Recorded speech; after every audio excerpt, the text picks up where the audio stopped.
welcome back. It's Laura at Hyperstamper. I really like this junk journal today. I love these My Book House series books, and I have had dozens of them over the years. This is the series from 1951, so it's almost 75 years old. And it is lovely. It's still intact, and you can see it's a little worn, but it means it was very well loved. And this one here up on Pair of Stairs has the sweetest image. This is the original cover plate here. This little girl reading her book with her little doll there. And they've got these pretty blue dresses on with the worn wallpaper in the back. I just love it. I chose vintage beads that matched the colors on the cover, and I put this vintage crochet down here from Doilies. And I'm going to take you on a little journey inside before I put it in my Etsy shop. And I have really overstuffed this one.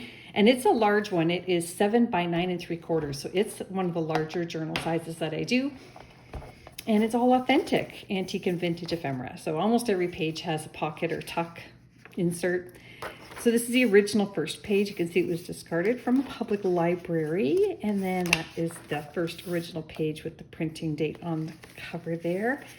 And then I made this pocket out of a 1950s postage stamp collector's page. And I love this 1920s children's book page here with antique paper on the front and back for journaling.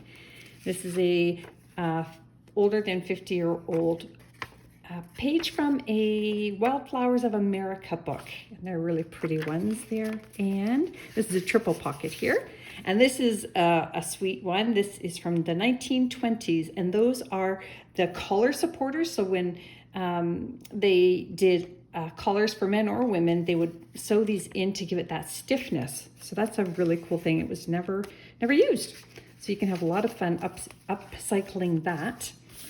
Another original page from this book, and I love the orange and teals that they used. That was pretty much the color throughout the book. Just a really fun cluster up here using authentic ephemera. And then this here is really cool. It is from a 1916 book on cursive writing. Now look how beautiful that is. You can see some students have made some marks in here, but it's just lovely. It really is a very special piece. And that is mounted on top of an 1850s page. And we've got some more doily here to make a pocket. This is from a vintage children's book. And this is from the 1890s. And B. Jensen, Jenson. And then I left this intact. It will probably come apart because it's about 140 years old, but look how pretty that is. So that's a nice little piece you can have fun with. And then this is an envelope that is from 1941, so 80 plus years old. And I love that they put the time on it when it came in, but look at this beautiful writing on here. So that was an envelope that has since come apart by a stamp collector. And you've got these super old stamps on there. It's just really pretty, all tucked into a vintage children's book page. And this is a vintage accounting ledger page here from the 50s, and another 1950s crochet page. And then I love this little page here from a vintage book, and some little person took a library stamp and just went crazy on it, which I think is hysterical, from Petersburg, Florida. And then one of my Pearl Shop receipts from the 50s there for journaling on front and back. Little Women pocket here from an antique Little Women's book. And a beautiful little plate here, which is just stunning. These little children waiting outside a farm. You can go on the back of that as well. And then I've got a quad pocket here, so 2 on this side. This is a 1936 postcard from Versailles in France. Isn't that beautiful? It's got a little wear here, but pretty cool, right? And then this one here is an early 1900s arithmetic book page. Just love the aged color of it, and I put some antique paper on the back of that as well. Made my scallop pocket here from a vintage dictionary.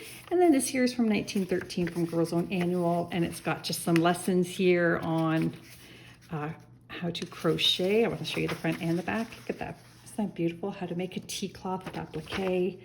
Look at that, stunning work. Lovely piece. And then this is a fun piece here. Tucked inside here is another one of these wonderful transfers from the 1940s. So you would iron that onto your tea towels or towels, and then embroider. Use it as your embroidery pattern. I love these. I think they're sweet, and I should test one just to see if they really do still work, because somebody could actually do that. Another wonderful doily page here from the 50s, and this is some Chantilly lace from a 1970s wedding dress. I love Chantilly lace so much. My friend gave me that. And then we've got a hand-typed research paper of 1888, probably typed in the early 1900s. There we go. And then I've got this really cool antique book page here, so you can journal on the front and back. And that was Marianne Burden, Burden, who owned that. I love it when they sign their names in books. I just love it. It sort of makes it more personal. It gives it some history. And this came up from a 1959 children's collector's book, and they would cut these out or punch them out and then glue them into the right spots of the books. This one's on elephants. Love this here, success. Really fun little page here. That's the other side of that 1850s plate from Hogarth.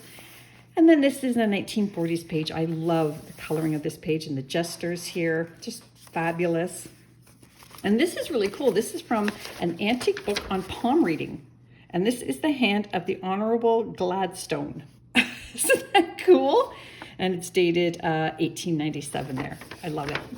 Makes me so excited. You're going to see a lot of these in my journals coming up. And yeah, because I have a whole book of them. And this is a 1950s magazine page here from McCall's. And we've got lots of crafts here. Look at that. That is a rubber stamp. A make-it-yourself rubber stamp. Look at that. And hooked rugs, which are a big thing on the East Coast. Hooked rugs. A go-go.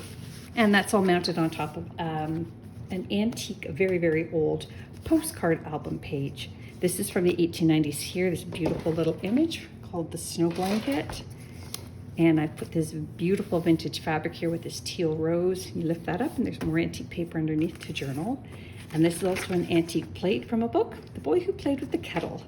And you can do anything fun with that. And I've got a little hidden journaling spot, sort of my claim to fame down there and here.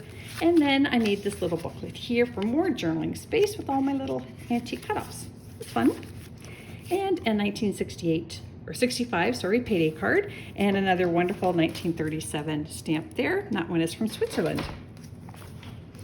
Let me go here. Oh, that is a really cool 1937 lessons book on how to do bookkeeping and accounting and business writing. So another two more children's book pages here, vintage, and this is from an antique pocket music book. So I just added more antique paper to the back of that. The children's, I love this, The Runaway Pancake. I see that story come up a lot, actually. That's a beautiful vintage music sheet. And this is from an antique book. Those are brown pelicans. Look at that. Is that a beautiful spread there? I love it. And it's such silky paper, too, and that's from Birds of America. This came from a 1902 Currier and Ives cover that was completely demolished, but I was able to save pieces of it and make these beautiful bookmarks, and I love the scroll design on there. But you can go ahead and journal on the back. And then there's another one of my 1930s flinch cards. This one's number 9. And another really pretty page here that says, Ned ate the magic cake. Isn't that sweet? And that is from the bubble book that I just did a journal of that you can find in my Etsy shop. 1890s Guards Watchman Dial. Fun little, we see a lot of stories about monkeys and the fella that, the organ grinder thingy. Yes, that's it. Organ grinder thingy. Look at the sweet little bunnies here. This is from an antique book, and I just made a little flip there for journaling. Another vintage children's book page. This is from this book here, so from 1951. I just love this image. It's a bird's Valentine page. 1950s recipe book page. I love the color of it. It's almost like this dusty pink, very, very soft. And then another great children's book page here, The North Wind and the Sun here, another one here. Look at that, Birds of St. Valentine's. And that is from a vintage needlepoint and cross stitch, I think. And then there is a vintage recipe book or recipe card that never got used. Very old page there. This is also from the early 1900s. And then this is very cool. This is from 1937 about the typewriter. Look at that. How cool is that? I love it. Back when the typewriters were probably modern.